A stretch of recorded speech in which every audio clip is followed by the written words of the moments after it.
A time for every needful thing. Good evening, family and friends. Tonight, let's go over a timeless message off of Herbert F. Murray's article from the September 1971 Ensign, titled A Time for Every Needful Thing. In this fast-paced world, where responsibilities seem to pile up endlessly, how can we find the balance needed to service every important aspect of our lives? President Harold B. Lee once said that a man has responsibilities to himself, his family, the church, and his profession. To live a balanced life, we must strive to serve in each of these areas. However, the challenge is apparent. How do we serve the church, succeed in our careers, contribute to our communities, and still dedicate ample time and energy to our families? This challenge can be overwhelming, as modern life by its nature places immense stress on individuals. But when we zoom in on specific responsibilities, such as raising families, maintaining our homes, excelling in our careers, contributing to our communities, and fulfilling our callings in the church, the demands on us can seem insurmountable.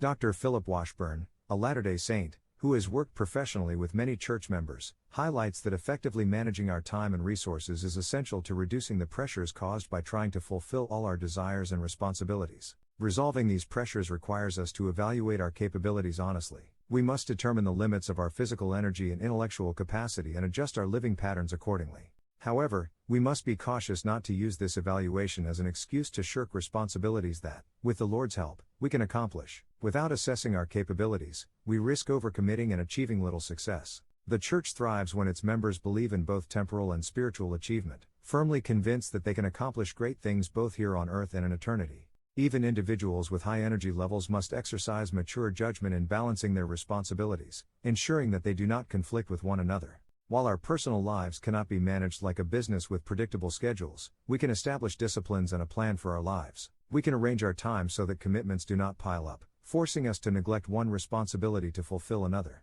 Here are some practical principles to consider. 1.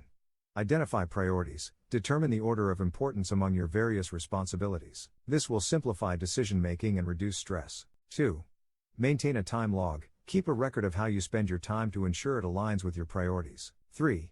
Make adjustments. Based on the insights from your time log, make necessary changes to ensure you allocate your time wisely. When it comes to family, remember that quality interaction is more important than the quantity of time spent, and yet the quantity cannot be overlooked either. While we may be tempted to prioritize recreation, it should not overshadow our responsibilities in our careers, the church, and our families. Keeping the love alive between husband and wife is vital, even in large families. Neglecting this relationship, no matter how well children are managed, can be a hollow victory. In conclusion, finding balance in life is a personal journey. Each one of us is unique, and what works for one may not work for another. The key is to seek guidance from the gospel and prioritize our responsibilities according to their importance. By keeping our families at the center of our efforts, maintaining unity and discipline, and supporting one another, we can navigate the complexities of life and fulfill our various roles effectively. Let us strive to find a time for every needful thing in our lives, seeking the Lord's guidance and relying on His help to achieve balance, success, and happiness in all our endeavors.